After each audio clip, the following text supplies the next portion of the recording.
This is not an AA meeting, and I've selected a passage from the AA Big Book today from page 62 at the bottom of the page. Starts with, this is the how and why of it. Yep. So page 62 at the bottom of the page.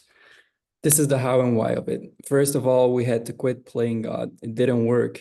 Next, we decided that hereafter, in this drama of life, God was going to be our director. He is the principal, we are his agents. He's the father and we are his children. Most good ideas are simple, and this concept was the keystone of the new and triumphant arc through which we passed to freedom. When we sincerely took such a position, all sorts of remarkable things followed. We had a new employer. Being all-powerful, he provided what we needed if we kept close to him and performed his work well. Established on such a footing, we became less and less interested in ourselves, our little plans and designs. More and more, we became interested in seeing what we could contribute to life. As we felt new power flow in, as we enjoyed peace of mind, as we discovered we could face life successfully, as we became conscious of his presence, we began to lose our fear of today, tomorrow, or the hereafter. We were reborn. And if I may, I would like to add a little passage from page 86 to that, which I think goes well with it. Also at the bottom of the page. So page 86, in thinking about our day, we may face indecision. We may not be able to determine which course to take. Here we ask God for inspiration, an intuitive thought, or a decision. We relax and take it easy. We don't struggle. We're often surprised how the right answers come after we have tried this for a while. What used to be the hunch or the occasional inspiration gradually becomes a working part of the mind. Being still inexperienced and having just made conscious contact with God, it is not probable that we're going to be inspired at all times. We might pay for this presumption in all sorts of absurd actions and ideas. Nevertheless, we find that our thinking will, as time passes, be more and more on the plane of inspiration. We come to rely upon it. All right, that's it. Great. First, yes, so the how and why of it is pretty comprehensive, yes?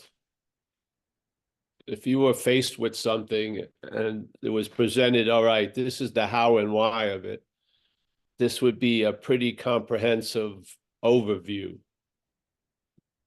And then he goes, first of all, we had to quit playing God. It didn't work.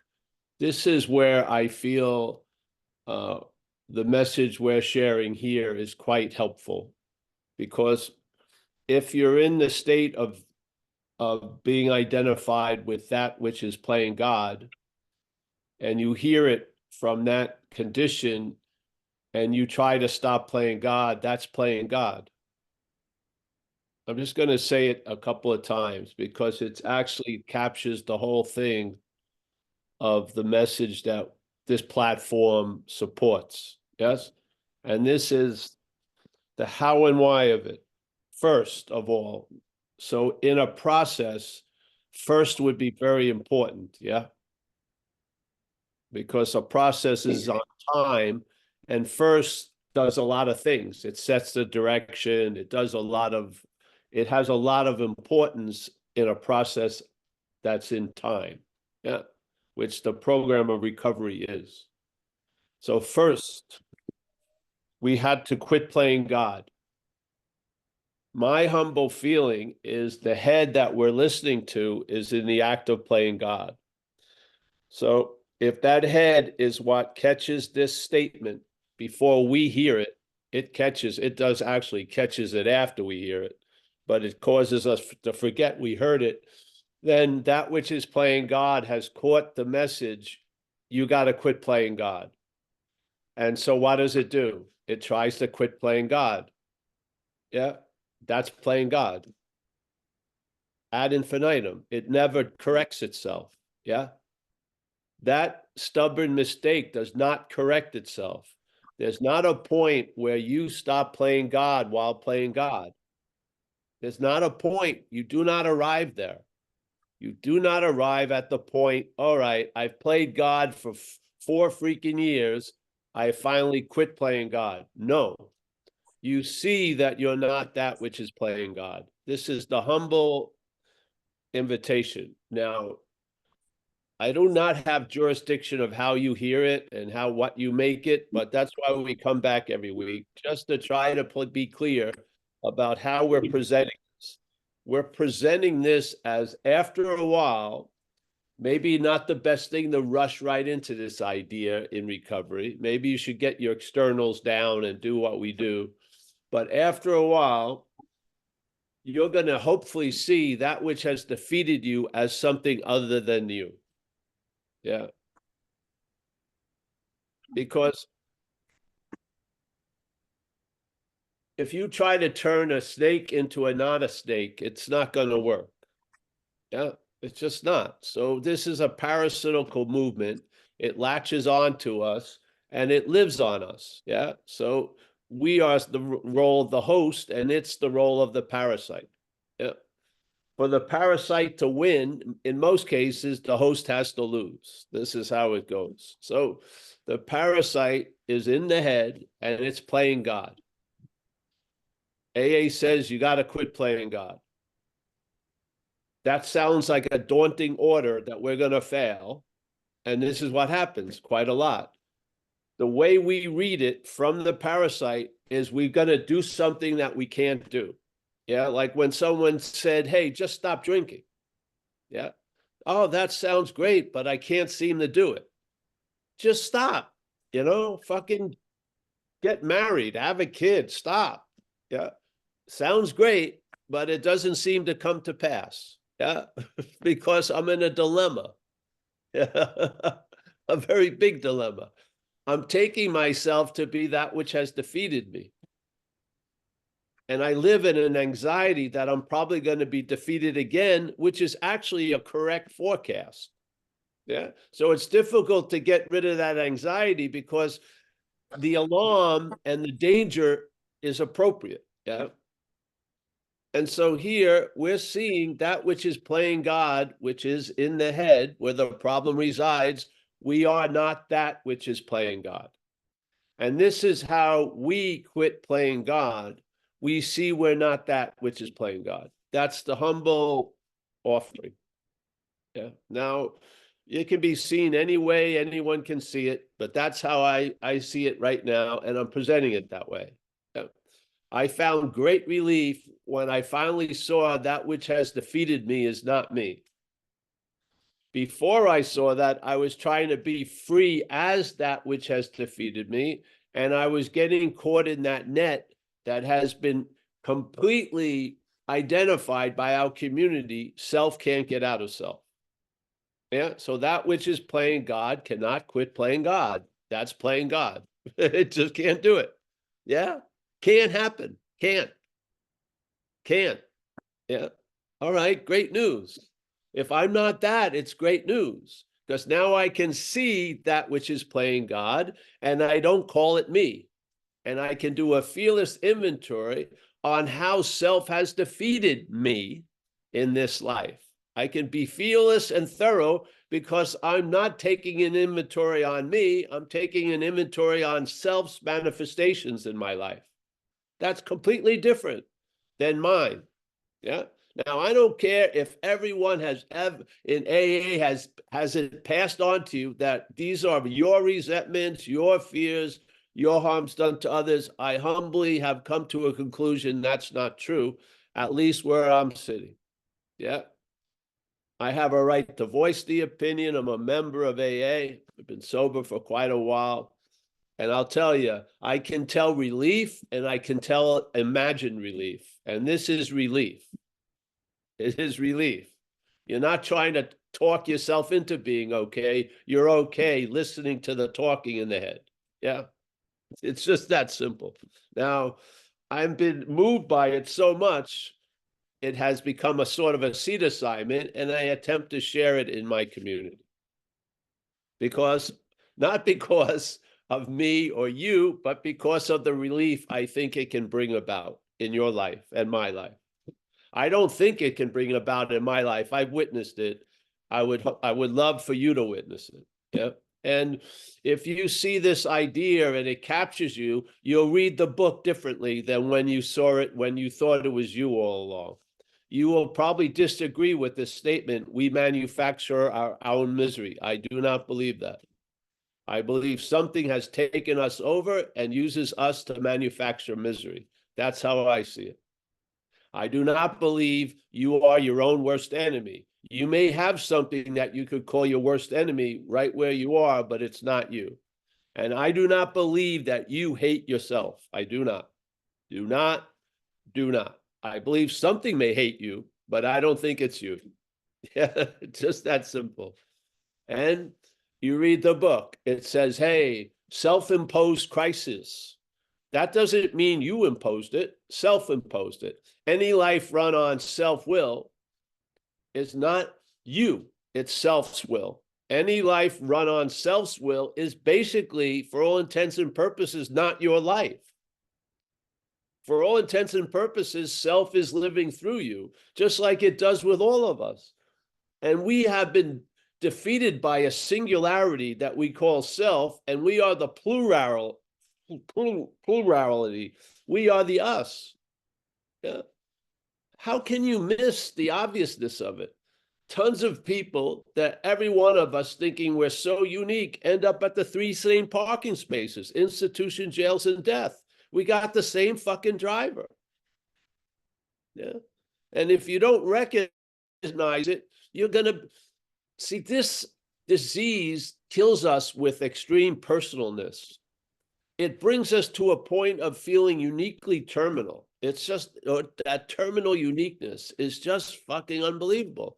That is like stage 4 cancer. That when you're in that stage where you believe every thought is yours uniquely, you are the only one who thinks the way you think. You're the only one who feels the way you feel. You're the only one that's done these heinous things. That's a very deep level of the addictive nature. Yeah.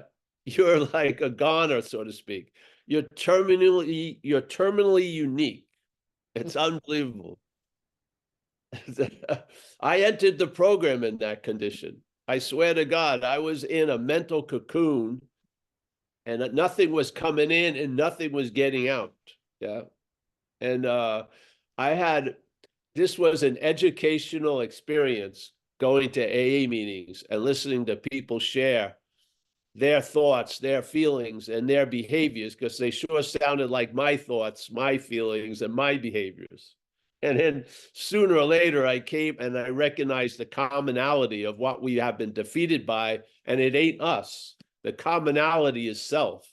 Yeah, so that's it. That's the point. You read the book, you'll see it in a new light. I think self is probably the most used word probably in the book. Seriously, they're constantly saying it's the exact, self-centeredness, self-seeking, and frightened. That's what has defeated us.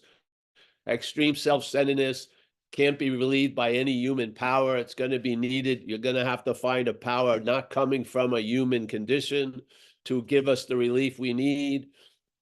All these statements have been verified in my own life, but I just never heard the recognition of self as foreign. I just never heard it in the program.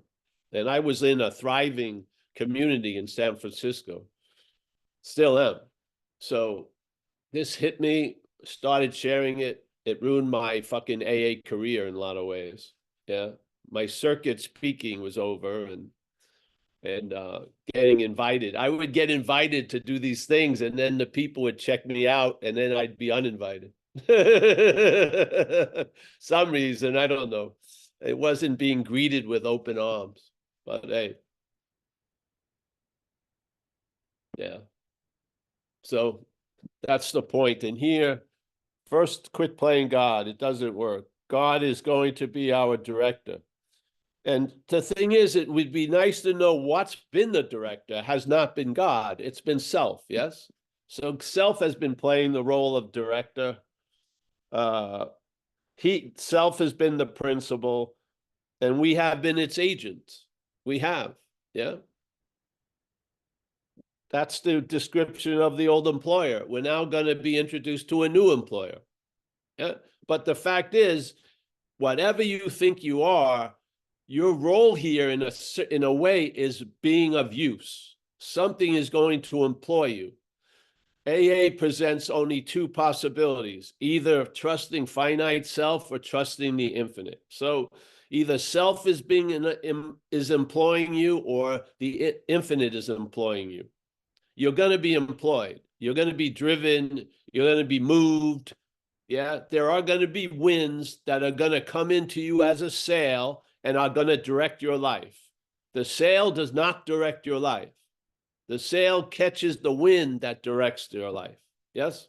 And those winds are different. If you've lived under the tyranny of self, the incredible relief that comes from the infinite wind starting to direct your life through the mechanism of recovery, designed for living, you know the difference. You start being able to tell the difference.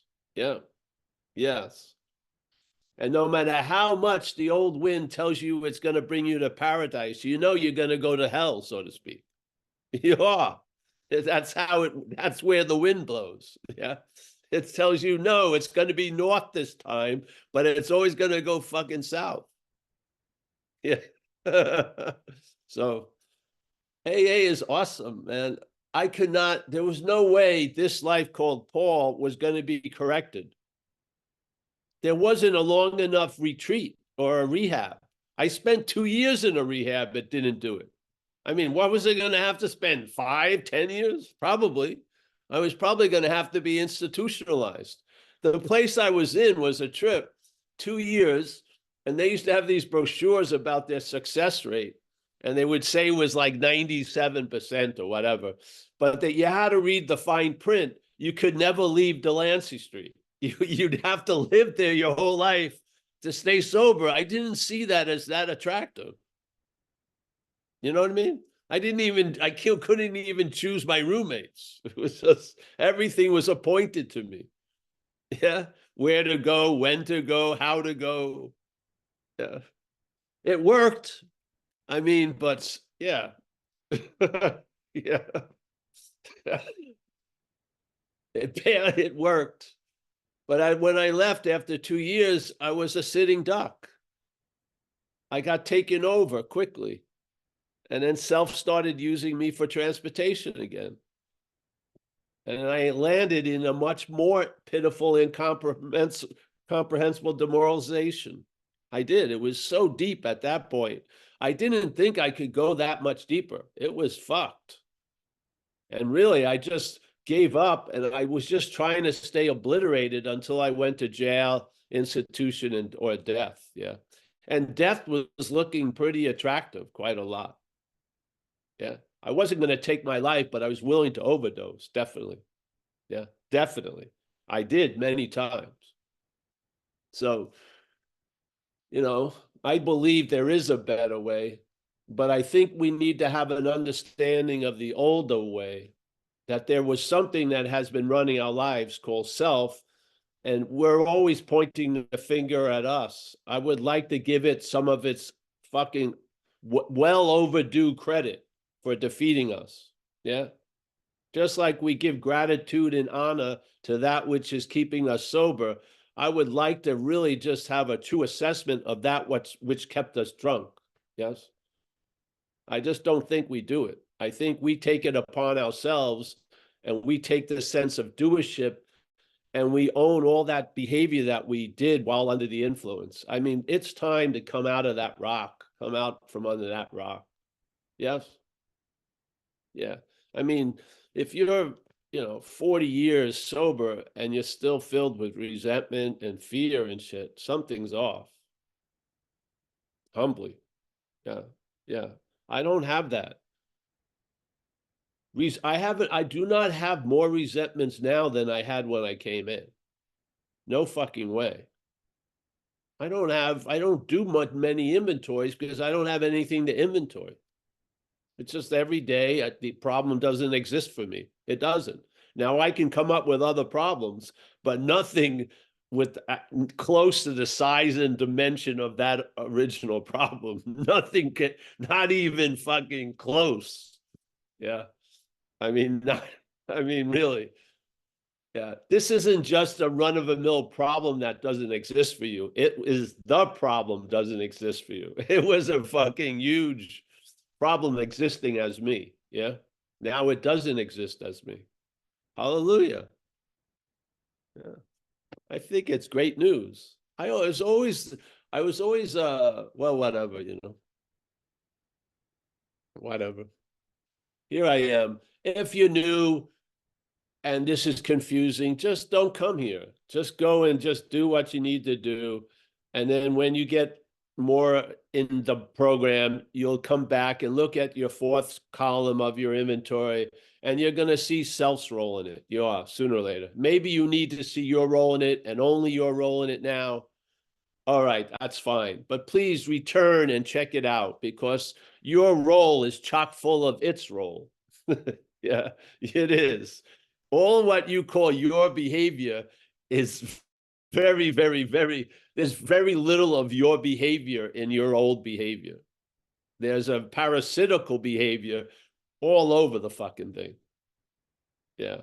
So I think, if it's time, if the time's right, check out, go back to the x-rays, and then you'll see that big blob in there, and then realize it's a foreign agent that's been in you. And if you see it as foreign, you can be free from it. If you keep calling it you, you try to be free as it, and it doesn't work. Yeah. I can't make it simpler than that. I don't know. That's how I see it right this second.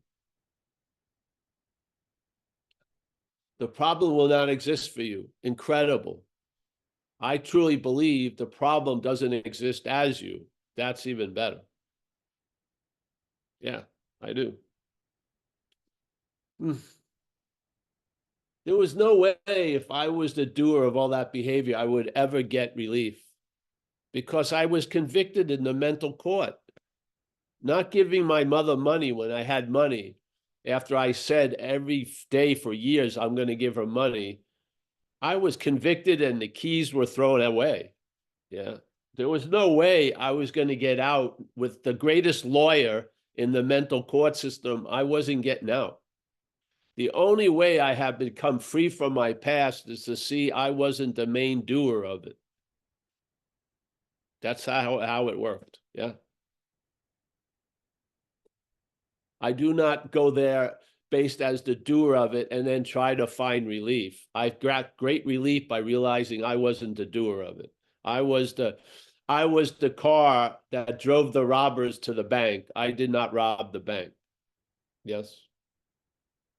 Yeah. It seems like minuscule, but it's usually important. Yeah.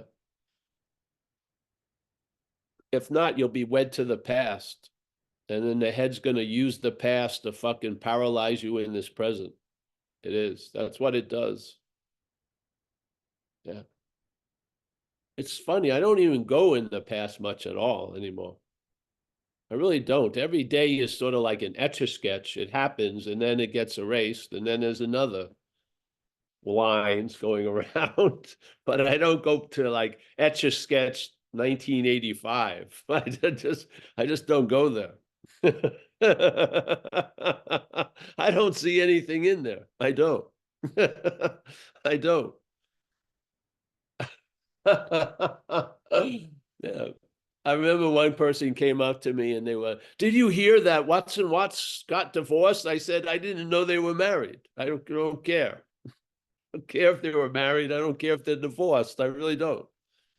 There's bigger fish to fry. How about staying sober? Yeah. Married or not married. Yeah. All right. Thanks. I didn't get to the other part, which is beautiful. 84, right? 86. 86. Of course, yeah. So in reviewing our day, I would not think about the day much, to tell you the truth. In reviewing about our day, we may face indecision. This is just heralding the recognition of turning your will and life over to the care of a higher power. Yeah. Obviously, the truth we need to address is without knowing it, our will in life has been turned over to a lower power. That's why when we get to the third step, if it was under our control, the program would have been over at the third step. You would have just turned your will and life over to the care of higher power. We can't. It's under the control of something else. So we can make a decision that we would like to do that, but what's going to enable that to occur is the working steps of AA, 4 through 9. We can't turn over what we're not controlling. Something has us, yeah? And if we want to turn anything over, we have to convince it to do it, yeah? So that has to be addressed. You're not going to be able to start working for the new employer unless you're clear about the old employer. Yeah, because the old employer will present itself as the new employer quite a lot. Yeah. Yeah. So, yeah, this is telling you when you wake up, and then you're going to have intuitive thoughts because now you're accessing other parts of the mind, not where the addiction is rooted, yes, which is in the narration, but you're opening up to intuitive thoughts, wisdom, revelation, downloads, yes. Yeah. All right, thanks. Thank you, Paul. Gary's got his hand up.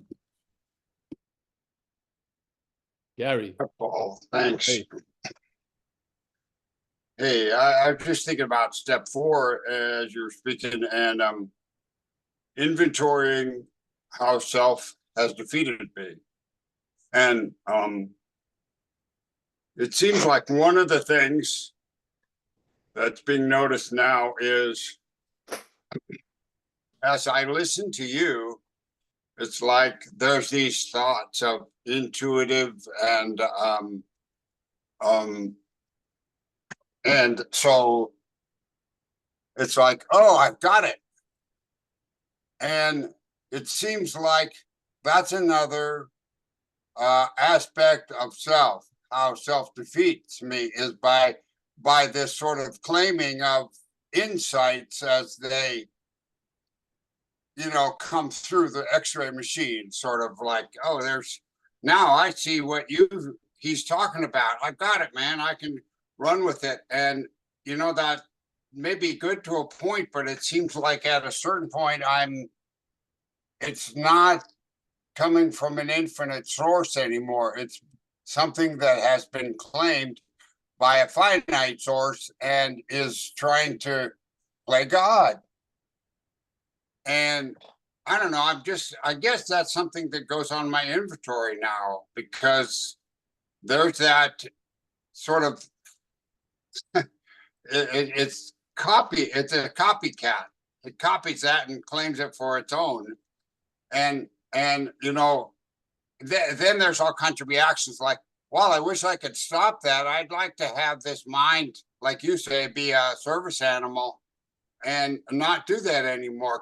Now that I see it, could I just stop it? Because I'm tired of it. I don't like it. And apparently not.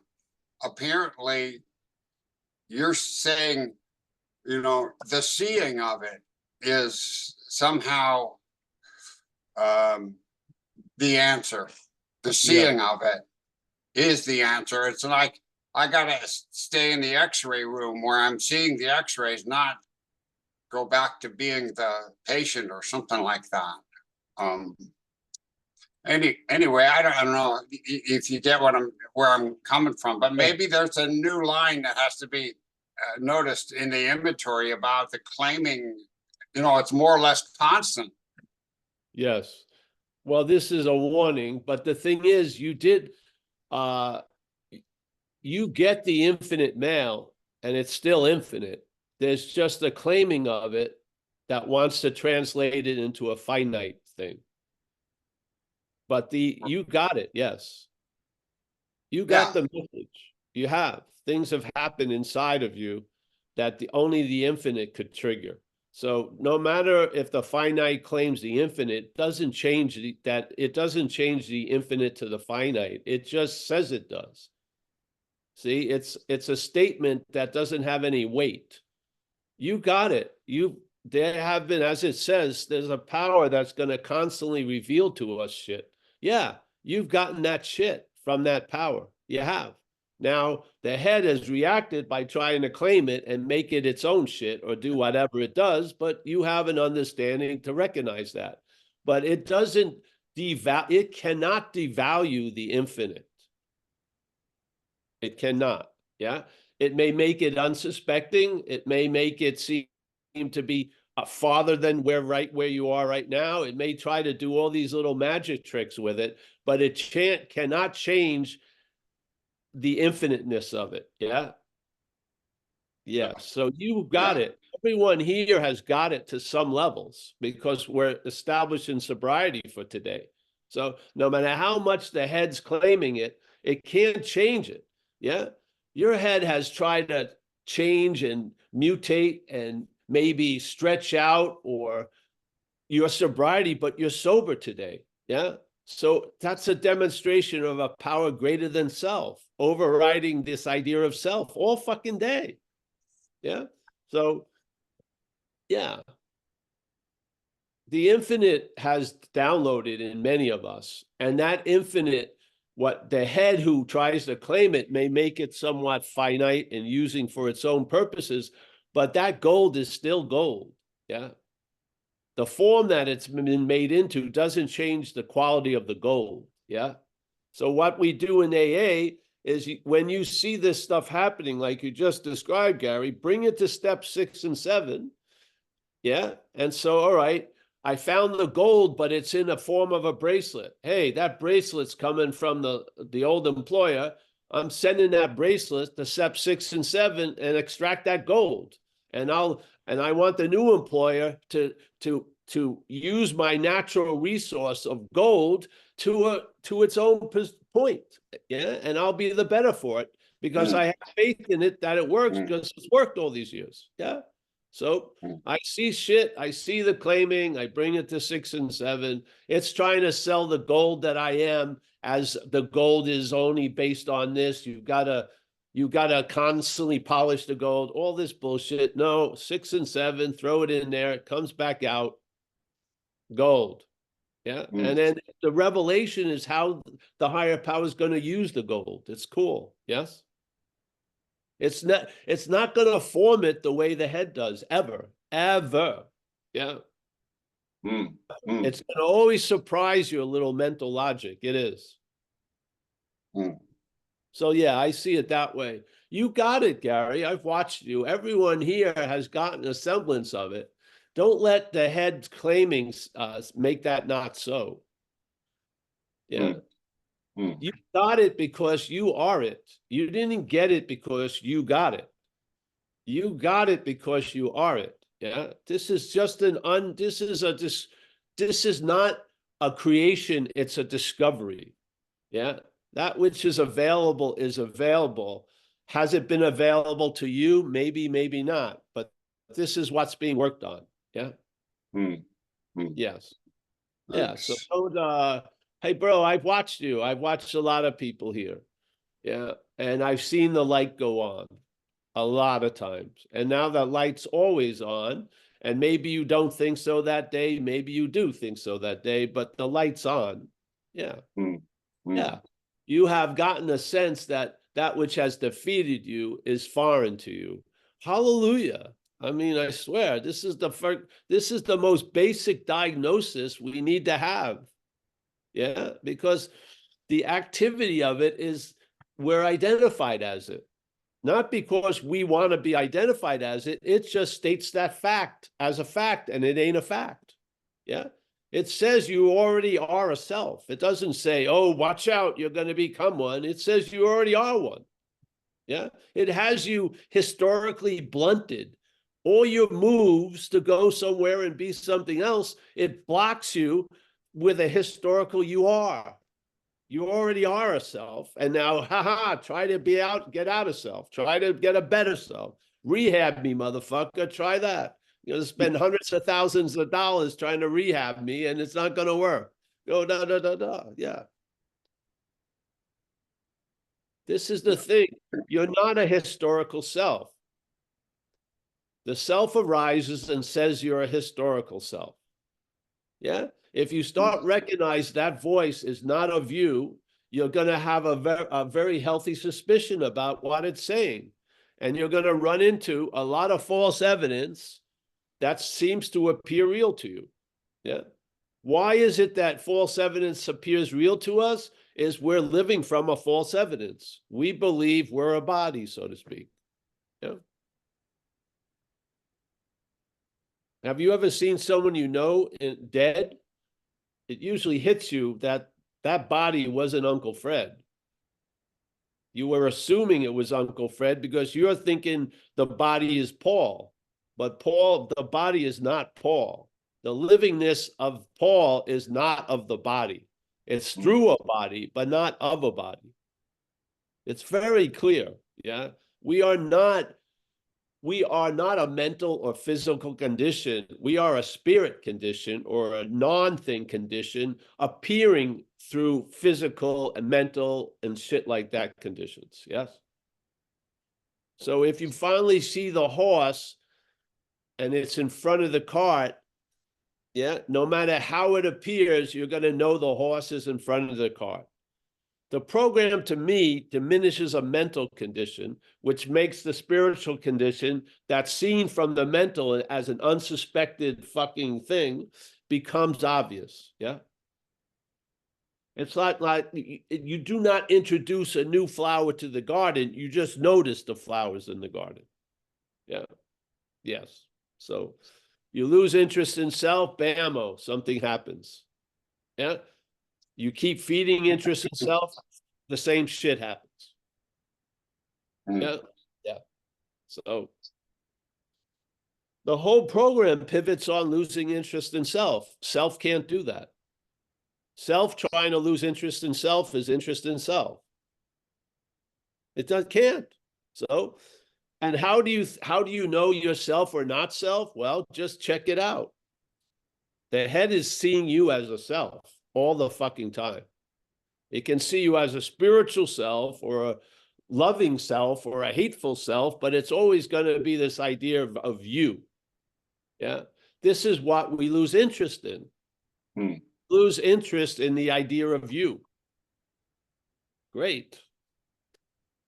It would be great if you could do it, but it can't. You see it?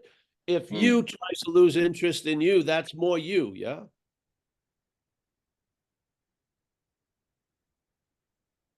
And do it. Haven't you noticed it? I mean, obviously. I found one of the worst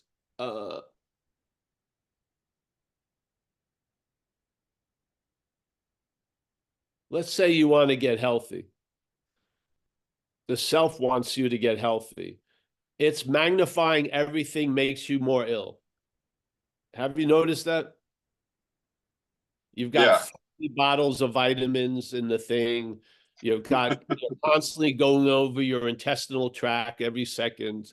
You're just totally consumed with health, and it's making you ill. This is not a rare phenomenon. This is what happens. When the head gets interested in something, it fucking mutates it. I've experienced it incredibly. Yeah. I realized my interest in being healthy is a producer of illness. Yes. I remember I got involved. I had trouble with the stomach. And so when I was young, I had a phase where I wasn't being directed as strongly by addiction. Yeah. 20 to 24. I got involved in a spiritual group and I started eating macrobiotically and everything like this. And, you know, just rice and fucking bancha tea and, you know, hiziki and fucking umboshi plums and fucking miso. And all day, my attention was on the intestines. Truly. Just like, how am I? It was insane. It was insane. Yeah, it was. It was just crazy, insane. Yeah. So then I had this one where I bought these drinks, probiotic drinks. And I've seen many of them, but this one had trillions of beneficial intestinal flora, billions of them. They were selling them at Whole Foods. You'd buy them in like an 8-pack, and they were in looked like little milk cans. And I would drink it religiously for a year, very expensive. And I was going, I think I'm feeling better and this and that. So I finally decided I'm gonna get in touch with this place called Smoky Mountain Labs, which was a big thing. They'd send you a packet and you'd send them 3 days of shit. Yeah. And the thing is, what is it you want to look for? Of course, everyone parasite, see if I have parasites, this and that. I send it back to Tennessee, I sent them the shit, and I'm waiting for the answer. All the while, for a year, I've spent about a couple of $1,000s on this probiotic drinks. Yes, drinking it up every day religiously. I get the thing. It comes back in. I open it up. First thing, no signs of a parasite. Fantastic. Yeah. Then I go to the next phase. Signs of beneficial flora, 0.00000. I mean, I put trillions of these fuckers in me. Where are they? The whole civilization has disappeared. Yeah.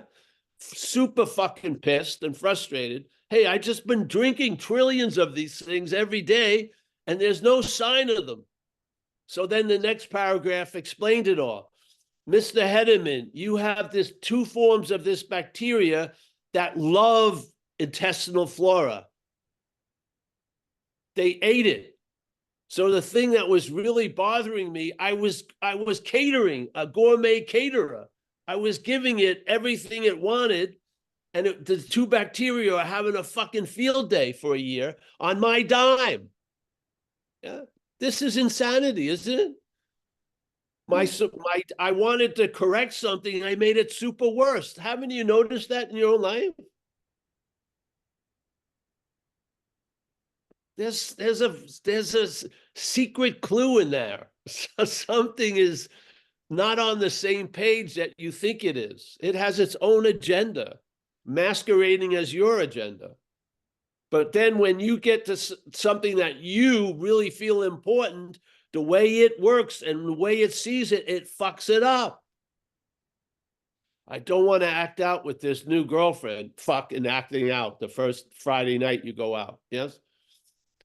I gotta give her some space on internet, looking at her emails, 2 o'clock parked in front of her house. Fucking insane.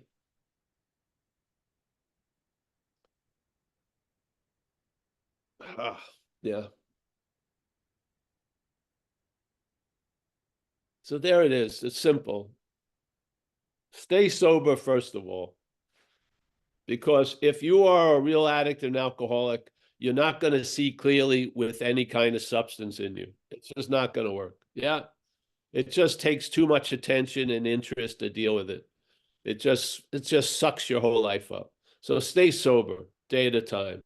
And then if you have an interest in to see the exact nature of the wrong, look at page 64, 3rd paragraph. It describes it.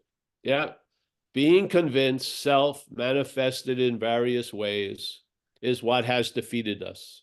Very simple. Being convinced. How are you going to be convinced? Usually by going in, checking out the past. Yes. Because you have been defeated over and over again. You know how it feels like to be defeated. And now it's going to bring you to a point of being convinced of what that defeat means and where it's coming from. All right. Being convinced, self manifested in various ways, is what has defeated us. We are the us, and something called self has defeated all of us. Yeah. You have not defeated you. You have been used to defeat you. Yeah. Okay. If we're clear on that, we're now going to look at its, meaning self's, common manifestations. Then there's just a little bit of white, and it jumps to the next paragraph, and it says resentment. So resentment is a manifestation of self in one's life. Why do you keep calling them yours?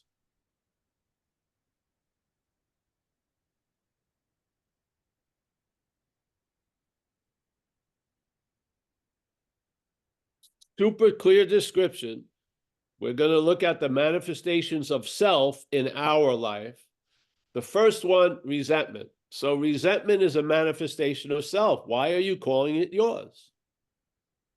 You must be in the act of being identified as self. Yeah, there you go. We just diagnosed the exact nature of the problem. Yeah. I mean, obviously, we aren't even clear about fear and mental anxiety. We're not. We're calling a lot of mental anxiety fear. It is not fear. It's mental anxiety. Yeah. It plays the strings of fear, but it is not fear. It's mental anxiety. And that anxiety, the level of anxiety is completely based on the faith you have in the thoughts. Yeah. When you're trusting the finite self and trusting the thoughts that are presented by this idea of self, when there's faith in that, your thinking about something that's not happening will override what's happening in your life. That's the power of faith. Faith is going to manifest by what vehicle it is put in. We have noticed the vehicle of the faith and the vehicle of the mental condition, and faith in the mental condition has been our defeat. We have been believing a lot of shit that isn't true.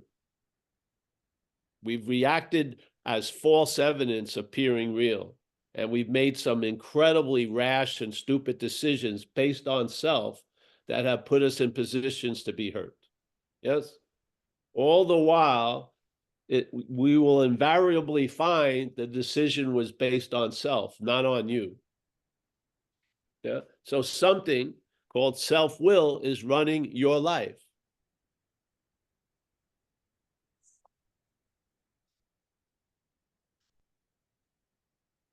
It's not you. Great. Because then a possibility of something else running your life is available. If it's you, then you're stuck with it, so to speak. You might as well get loaded. And this is where a lot of us go to. We just go, fuck it, fuck it. Yeah. I'm believing in this God. The God tells me it's never going to get better. Fuck it then. Let's get loaded. Yeah. And then it self-fulfills the prophecy. It doesn't get better. Get loaded again. And there you go. Once you drink and use, you're like 24/7 open to be able, something else is going to drive you. I mean, yeah. I've watched it tons of times. You know how many people I've talked to in AA? And you know how many people I actually talk to? Very few. Mostly I talk to alcoholism. At the point they're talking to me, they have been taken over by alcoholism. And I've heard it before. I've heard every fucking thing before. And I can forecast their life within like 30 seconds. You're fucked. Yeah. You're fucked completely. Yeah. And then, of course, they say, well, I don't think so, ba, ba, ba, ba, ba, ba, ba. And then they go out or they get off the phone. And did I meet Stephen? No, I met alcoholism. I try to talk to Stephen about alcoholism, but the first thing I met was alcoholism, masquerading as Stephen. Yeah. Yeah, it's very, it's sober and it's a very sober assessment. And, I have it running in my family. So I have it, people who I at one time really cared about, and they were taken over again after 20 years. And after 8 years of in and outness, they overdosed purposely. And at their memorial, her parents and her sisters were happy she was dead because it was so fucking terrible for 8 years.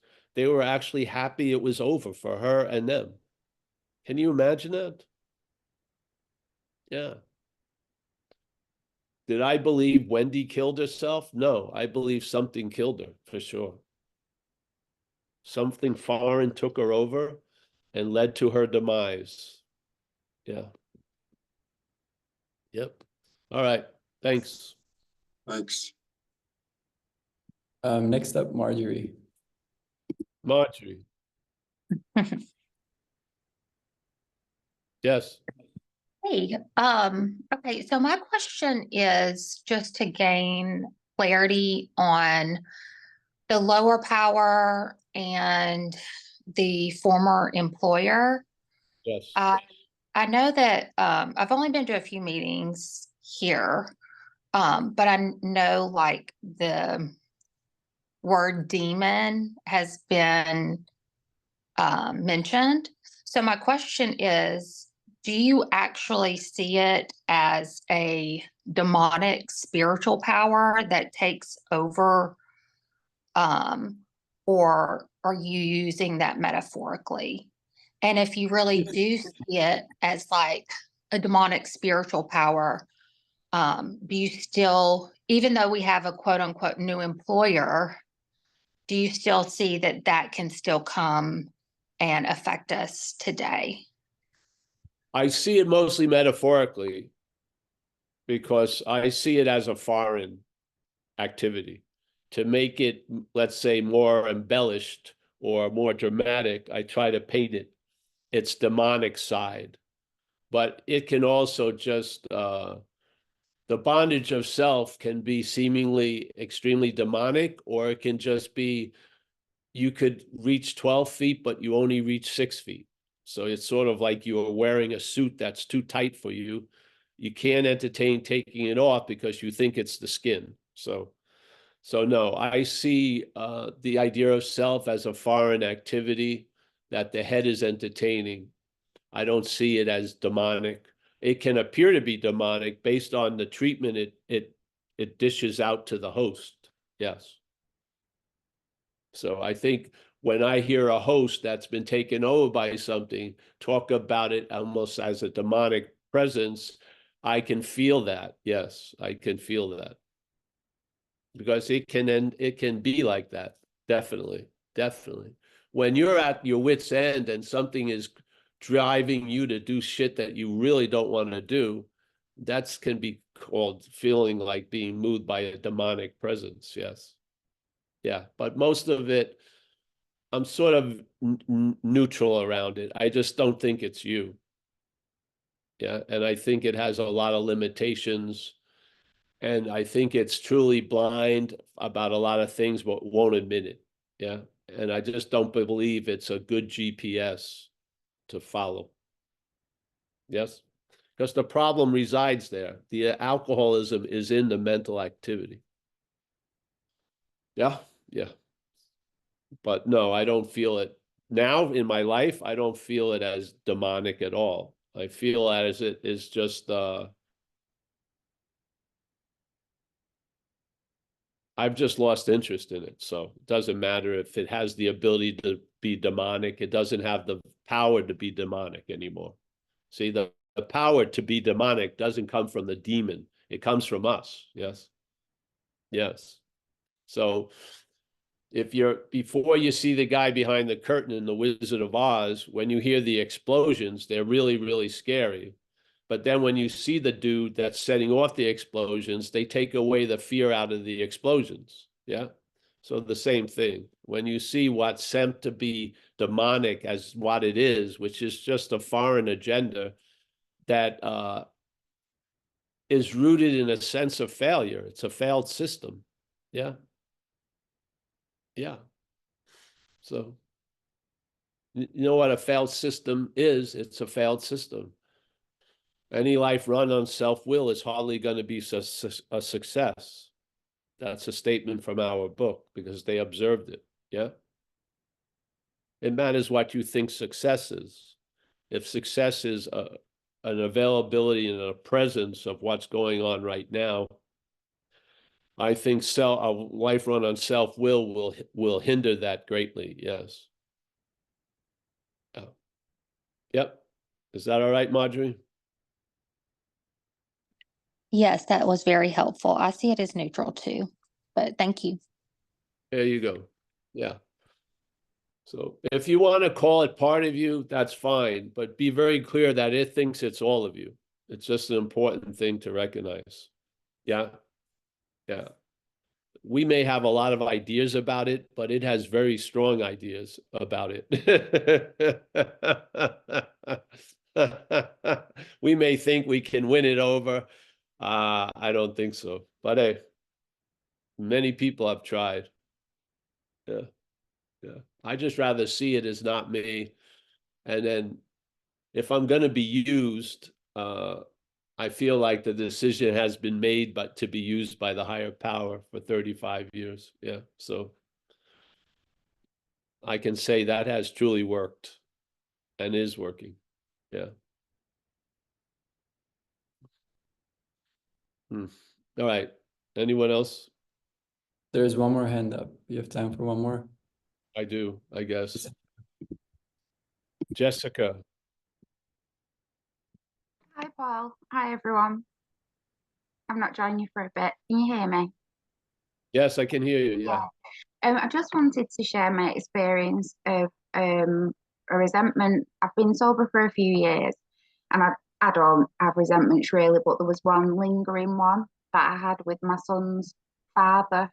The relationship was toxic. It was during the time when I was drinking and my alcoholism was descending. And I looked at it as you put it across. It's not my resentment. And I asked myself, well, whose resentment is it then? Because this relationship's over. It's been over for 10 years and I'm still carrying this resentment. And I'm completely unable to have a kind, compassionate relationship with this human being because of this resentment that's 10 years old. So I looked at it and whose resentment is it? And it's whoever I was 10 years ago, or whatever self was 10 years ago. And I realised it's not happening now. None of it is happening. The feelings aren't happening. Like you said, fear is often anxiety. It's like this resentment, all the feelings weren't being triggered. Nothing was happening. And in that moment, I was completely able to let it go. And I looked at what is happening now. And what is happening is we're both parents of our son. And when that realization came in, I'm not kidding, a love rushed in. And I know that sounds crazy, but it's without me doing anything, it's completely changed our relationship.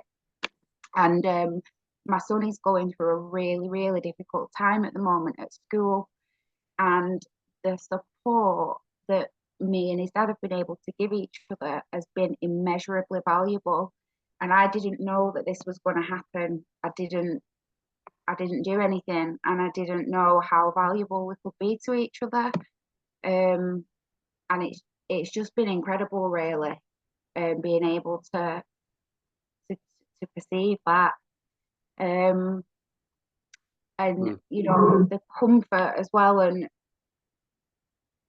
like you say, how disarming it is to know that you are not the mind and you are not the self is amazing. And it doesn't mean for me that thoughts don't come and go and that emotions don't come and go. Like my mum's really sick at the moment. I've got a child that's really struggling. Money's really tight. Doesn't mean that I don't feel sad and I don't get frustrated, but it just means for me, I don't latch onto that feeling. I don't start telling a story around that feeling. It is what it is, and then it passes. And it's happened today. But I do find one aspect really challenging where I find the self coming to the front, and it is with my son, where I've got a responsibility to care for him and for his welfare. And I've been sort of looking at my self's role in my actions around my son in school and what I'm doing for him and how I'm advocating for him.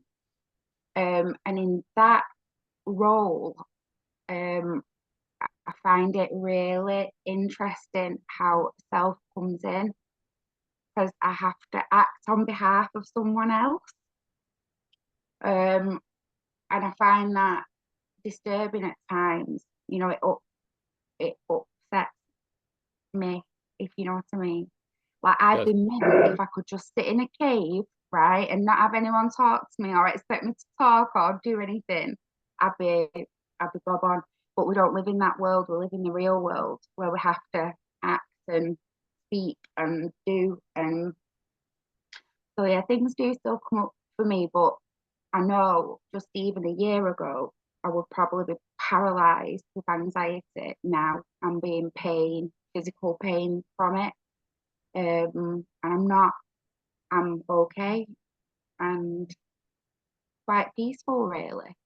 You know, Great. while it's going on, I just wondered what your perception is when you have to sort of act and do, especially on behalf of someone else, and the role of self in that, if it's appropriate. Thank you so much for your time. Thank you for the share. And if that's where you are, when you're advocating for someone else, something's advocating through you also, you know. Some people I know have a position of directing a lot of people, but they can still be directed by spirit. Yes. Yeah, this is the point. So if you have a situation, I definitely believe you have the wherewithal to live through that situation. Yeah. Remember that statement, God will never give you more than you can handle. I would say God will never give you more than it can handle. Yeah. I believe me admitting I can't handle shit allows that other power to handle it. Yeah. Yeah. So I'm really a believer of God's not going to give more to me that it can't handle. Literally. Yeah. So I did have trouble understanding some of the stuff because of the accent, but I got most of it. And the last thing was about advocating for your child. What else would a mother do but advocate for a child? Yeah. Yeah. And then see what comes up in the head and see it as not you. And if something gets stubborn, bring it to 6 and 7. This is the beauty of our program. There's the recognition is whatever's going on, there's some gold in there. You can't find it. Put it into 6 and 7, it will be found. Yeah. And it'll be put to a better use. Yeah. So, yeah. I think I got most of what you were saying, though, about the resentments with your parents and stuff and having that change, and it happened with no thought or effort on your part. Yeah, exactly. That's what happens with most stuff, really. Yeah, so thank you for the share. Yeah. There's one more hand of Mike M. Do you have time for one more? Yeah, then we gotta go. We gotta go to DMV today. All right, last one, Mike. Mike. Well, just a question, because this was, first of all, as always, thank you so much for doing this. Just a question: would you say that, like, seeing, because I used to have extreme suicidal ideations, and somebody woke me up to that years ago and said, because I called them and told them I wanted to kill myself. This guy Mark H, great sponsor I had years ago, but he said, okay, before you do that, why don't you write a list of who the I is and who the self is? And it was weird because even though I wrote that, and I did see the self as like, oh, piece of shit, blah, blah, blah, the voice or the manifestations of self, which was just enough, obviously, for me to not commit suicide. But would you say that's like a good start? It's an extreme example. Would you say that's a good start to, like, see that when those ideations or belief systems come at such a deep level, that's duality? Well, yeah, Does that make sense? I'm sorry. Yes, but the point is, you can't really. You're not writing the curriculum in this school of life. Yes, the curriculum is presented to you, and then you see what happens, right? So what's seeing that? Something what happened with you was perfectly suited for you to trigger something. That may not trigger the same thing with me. So I meet something in this life and it's used to trigger something that's totally appropriate for this situation. But I'm the student here, not the teacher. Yes. On all levels. Yes. Yeah. So But you can tell through all the curriculum after you're sober for a while, it's all, yeah. The underlying anxiety of relying on the head is because it's not reliable. It's a tough one to get over. It's just not reliable. It's a failed system. So to try not to be anxious concerning a system that you're relying on that is failed is ridiculous. There's going to be anxiety.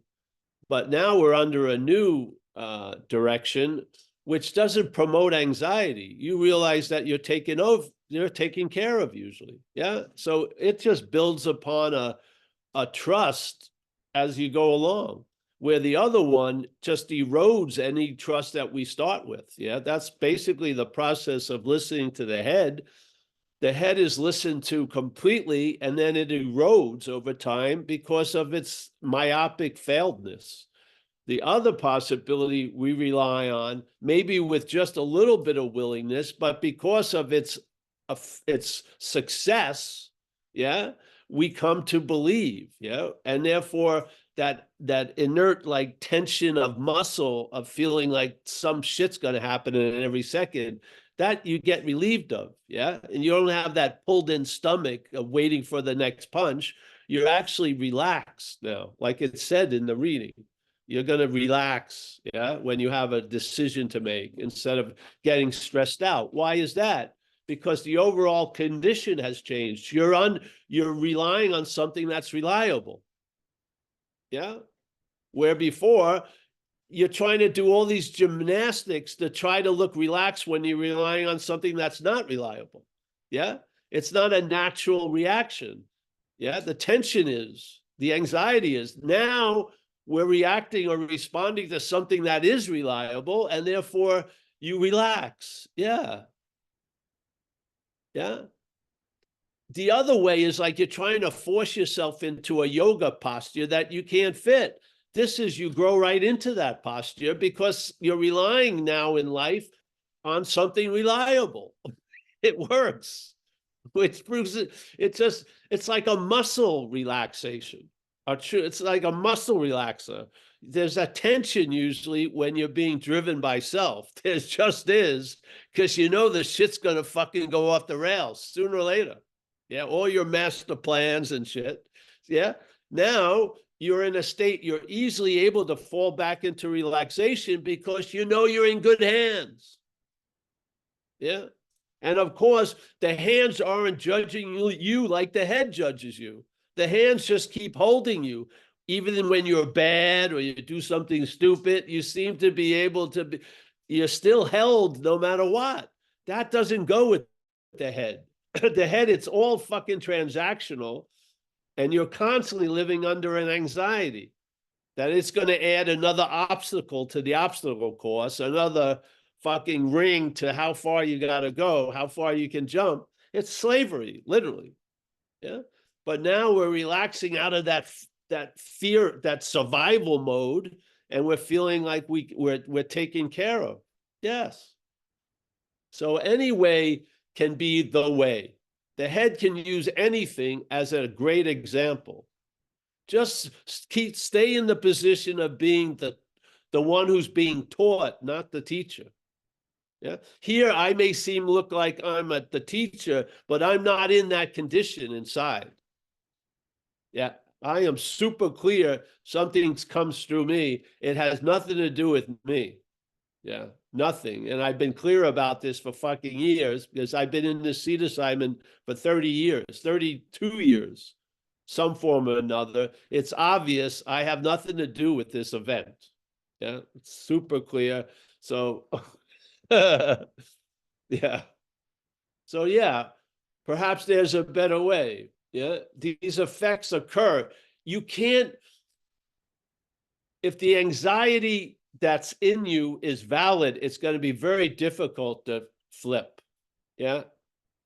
That means you've got to deny, disassociate, fucking be, tranced out because the obviousness is you're fucked. Yeah. So in this case, the relaxation comes from that initial anxiety is not there because you're relying on something that's reliable. It's one of the basis of life as an action figure.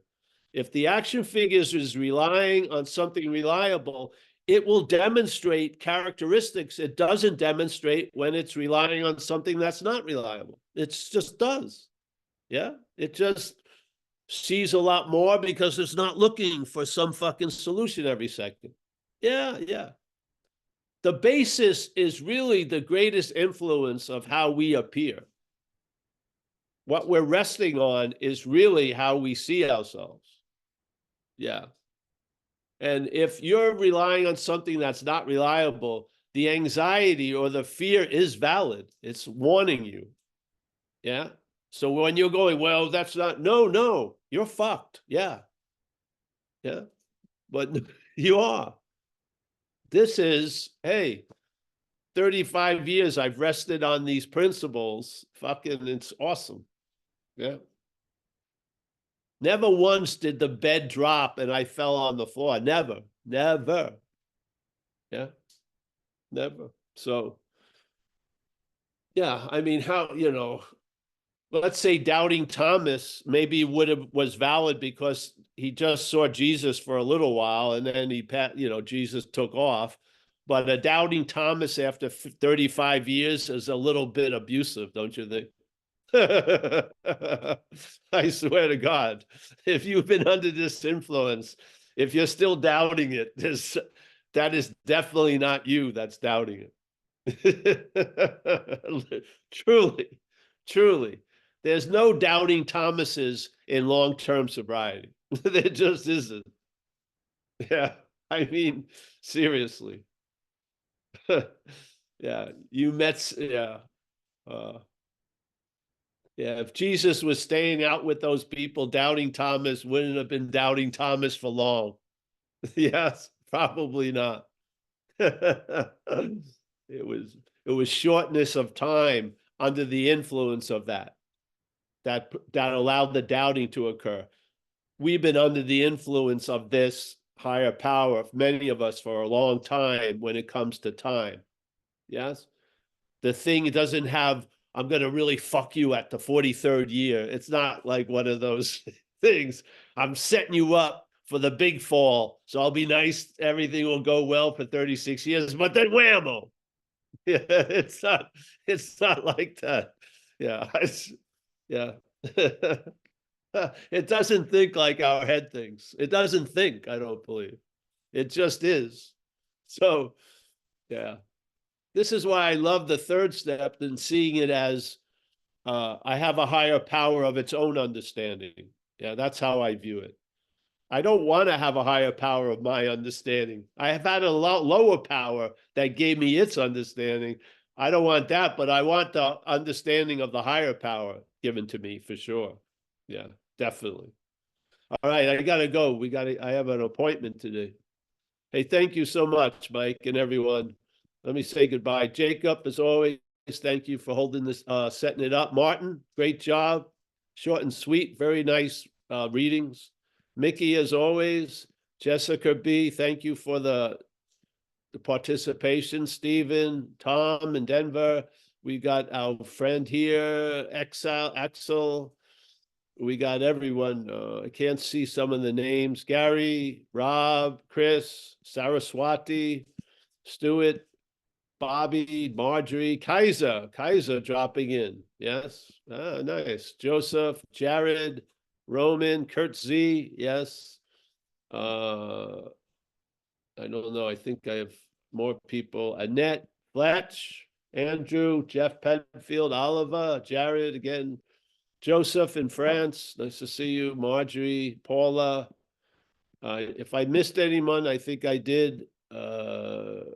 I apologize, but thank you. See you soon. Oh, Stephen T, Stuart, Polly. Thanks, everyone. Bobby J. Thanks, Paul. Jacob, Hey, Yeah. thank you, yes. Paul. I'm gonna put on a thing. We're gonna be doing a special Zoom next week on Saturday. before the Zoom on Saturday. I'm doing a Zoom for a group called Truth and Transmission in the East Coast. So I think we'll post it on the website. So if you want to come in, they're going to be grilling me. I'll do a talk, and then they're going to have questions, and it's going to be there. It'll be on the website. It's just going to be Saturday, February 24th. I think it's going to start around 11 West Coast time, 11:30. And then we have the 1 o'clock Zoom that starts. So there'll be 2 Zooms for one. Not bad. Yeah. So you'll have to go through their site, and the information will be on our site. So thank you. Roman, everyone, thank you. Axel, everybody. Thank you.